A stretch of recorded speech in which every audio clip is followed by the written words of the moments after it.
Hey y'all, it's Way. Uh, and so I want to talk about a topic that's actually very simple, but can be very confusing because it's a thin line, a paradox.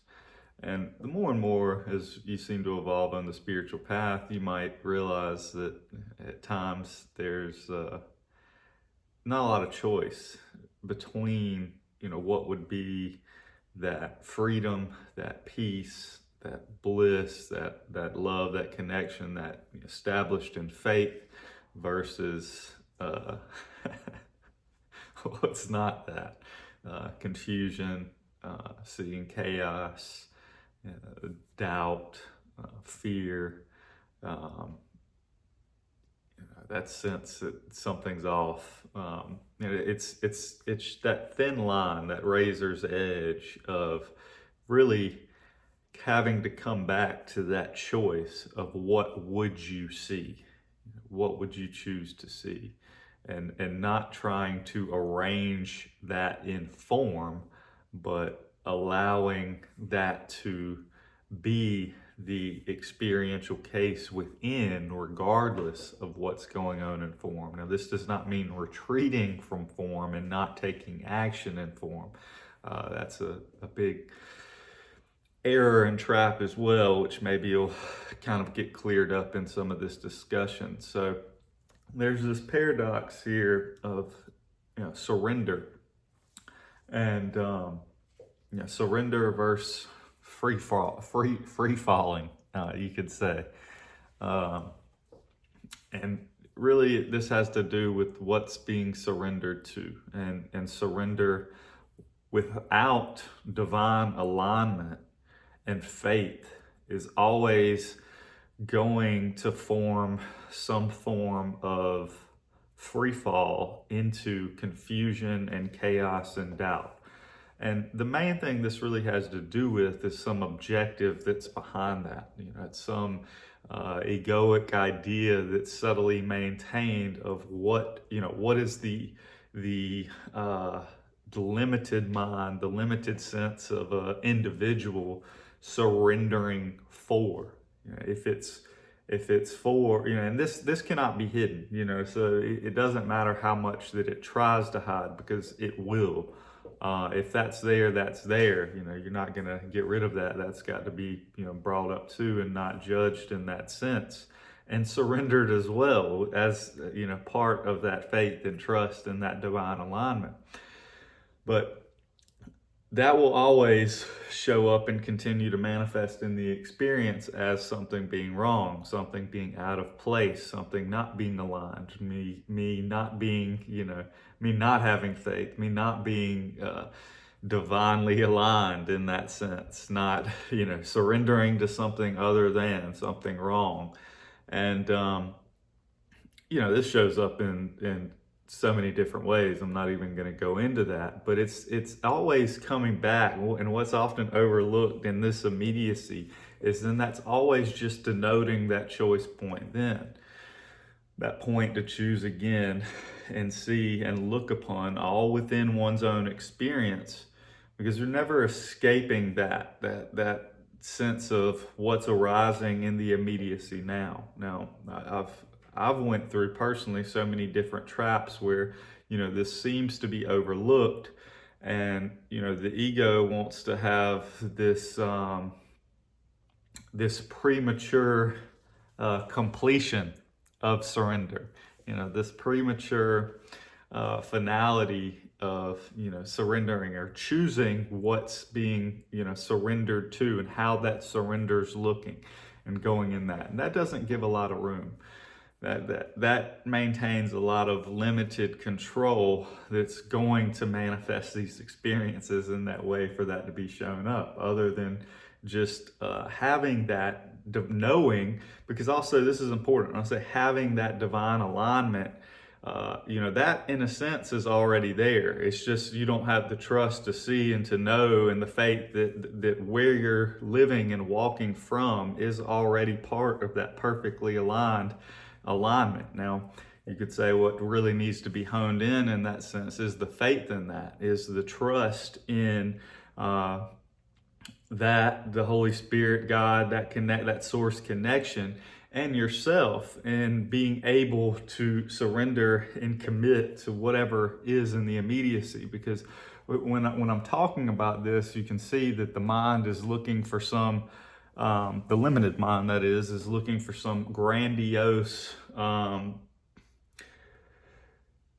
path in time of what this looks like, how that surrender is flowing. And that's never really what's being spoken about. It's always coming back to that immediacy now, and being able to be with whatever's arising in that, for that forgiveness to take place, that transmutation to take place, so that the duration of time, the idea of the past that would seem to cause this, and allow for whatever that's resisted in the immediacy, that's potentially going to make a future that we don't want to have the need to transpire. So this is one of the principles in miracles. It talks about in ACIM, of course, in miracles, is that what forgiveness does is it collapses the past in the now, and thus shortens or gets rid of the need for that seeming experiential play out in the future. Now, we develop tremendous resistance, tremendous subtle resistance to a lot of these these arisings in the immediacy as we continue to evolve on the spiritual path. For that very reason, as I was talking about earlier, because we get used to this, you could say this taste of heaven, this taste of that. And so it becomes this rigid, like, okay, I'm going to stay on this side of the knife, I'm going to lean, this way, on the razor's edge, you could say, because over here is heaven, over here is hell. There's no real in between.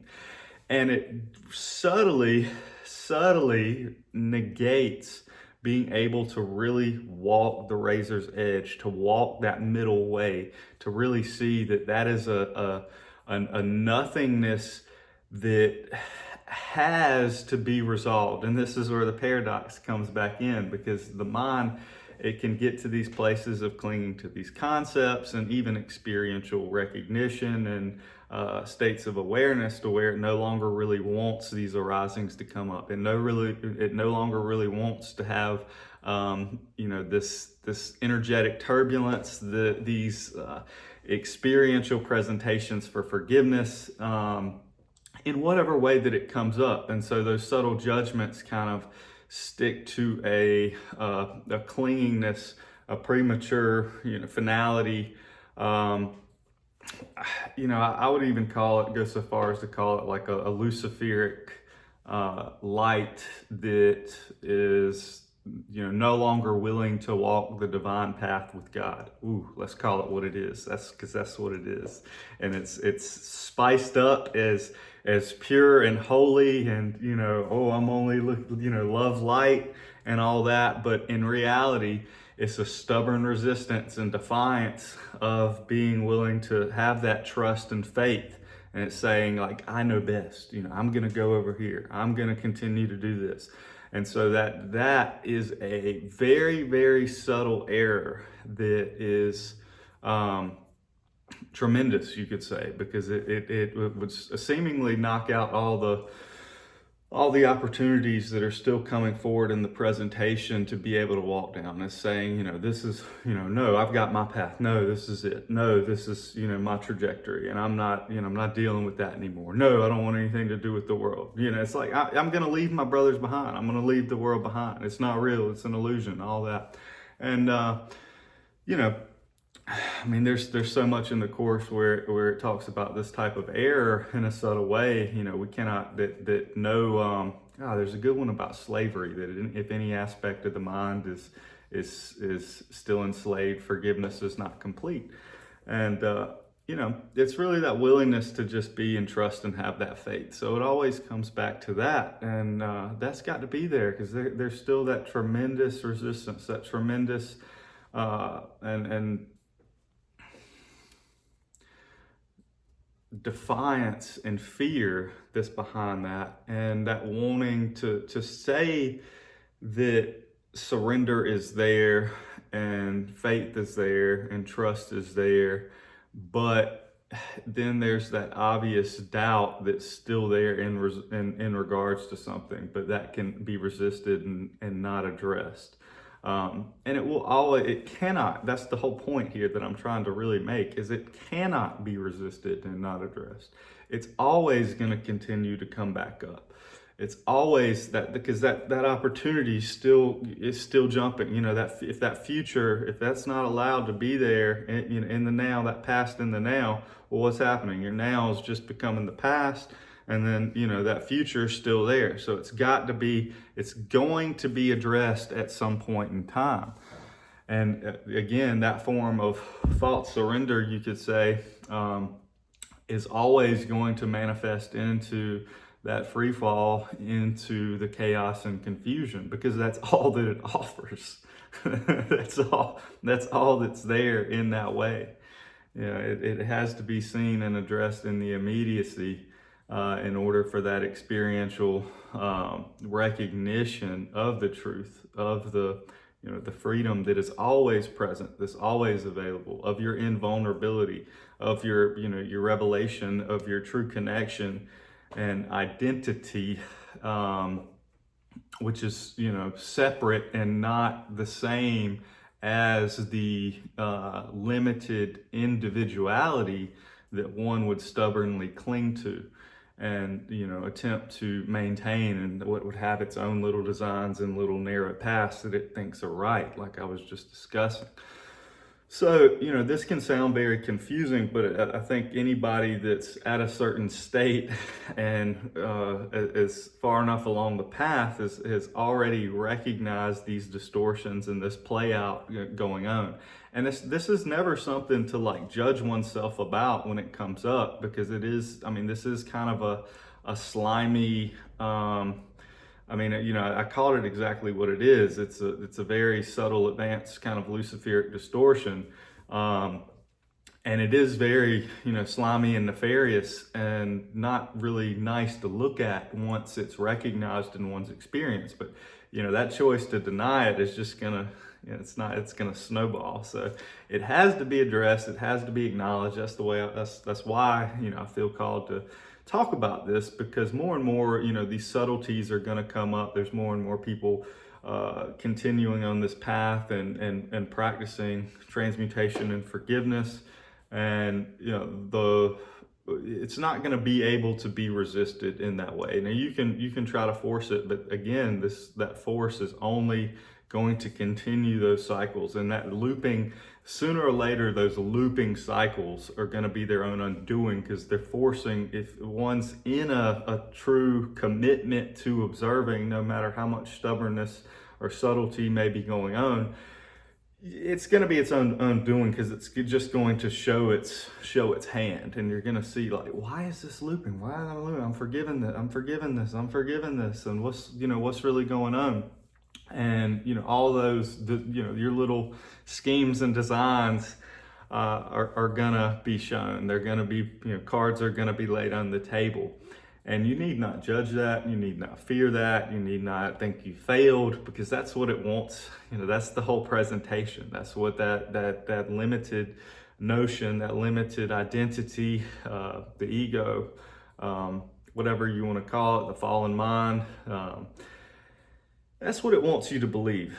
And, that's always a choice. So you just have that empathy, and whatever levels, there's a lot of subtlety here too, because then there you can get into different recognitions and things that are involved, and kind of, assisting in that. And I'm not going to go into that right now. So that just, you don't make that into a big deal either. You can acknowledge whatever's seen and not fear it, give it to the light, and bring it to truth. And know that you are free, but it's always your choice. It's always coming back to your choice of commitment to the truth. Because what is it? The truth will set you free. The truth is that you are free. The truth is that you are invulnerable. The truth is you need no defense against falsity, against these presentations. But the truth is you have given a lot of power and credence to that. And so you cannot just easily dismiss these things in ways that really do not address them fully. You can't you can't kid yourself and pretend to be, on the other side of the bridge while you're still walking across it. That's just not how it works. You can look back and see the other side and see how hard, and like, oh yeah, I'm glad I'm not over there anymore. But like, then it's like boom, boom, boom. Yeah, still there, still there.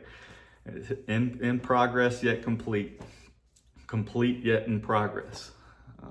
It's an old quote, Dr. David R. Hawkins. And, you don't need to fear that. This is part of the journey that's already done, is allowing that to unfold, allowing yourself to have that faith in the process and where you're at and where you're being called. And, this is where that alignment and guidance can come back in, because you'll seem to, that's one of the things here too, is like, if you continue on that, you'll get further and further away from that. And that confusion will snowball and manifest, and that guidance will get obscured with the ego's guidance. And it gets real messy. I'm not gonna lie. There's a lot of little subtleties to that, but the resolution of that is always the same. It's always just coming back to the truth, the willingness to be in the immediacy, trusting and allowing whatever's here to be resolved and given to the Spirit, and having that faith, having that trust, and the willingness, as I say, that little willingness to align with that, to align with what? To align with the truth, to align with God, to align with the Holy Spirit, and just do your little part in that, and be able to come back to the joy and have fun with that. My happiness and my function are one. Like, when you're resisting that, when you're trying to do all that, there's not a lot of happiness. And I've went through these phases of not a lot of happiness. Had peace, which is really weird to have like these levels of peace, but then not a lot of happiness in there. That's not a fun place to be. I don't wish that upon anybody, because it's like, it is that exacerbated razor's edge of like, and that's kind of where, the ego wants to get you in. It wants to have you stuck in this like, pinball space that's not really aligned. It's like, yeah, okay, he's tasted it, but let's, keep him boom, boom, boom, boom, boom, boom, boom. Trust me, I know what that's like. It's, and there's no way for you to get you out of that. That's the trap too. That's the big trick there. It's like, oh, I don't know. Well, you just merely look on that and see all that, but now you're going to have to really look on that. You're going to have to really surrender all that up. And it's all, it's all shadow, it's all darkness, it's all illusion, but that can have, at the expense of just trying to say those things and not go through them energetically, might be a bit of a disservice to the experience. That's another one of my favorite quotes too. Yeah, it's an illusion, but it's a quality presentation. Quality presentation here, guys. Wow, let's give credit where credit is due. But let's not try to give power to what really doesn't have power. You are part of and aligned with what has all power. God, love, truth. But you have the choice to choose that, to return, to trust, or to delay and doubt.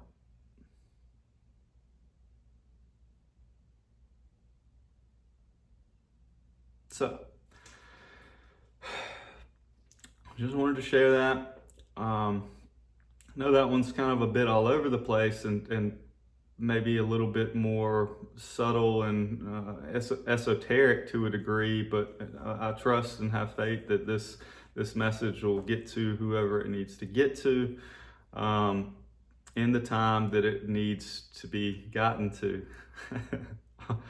always works out that way. So, I still go through turbulence here. I'm not arrived. I seem to still be walking across the bridge. Still seem to teeter the razor's edge. But I know I've learned what seems to make for a better walk. And time again, I seem to have to come back to that. those choice points.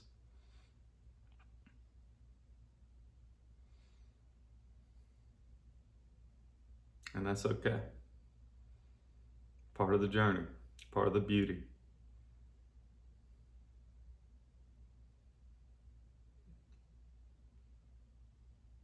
So I'll leave with that. Love y'all.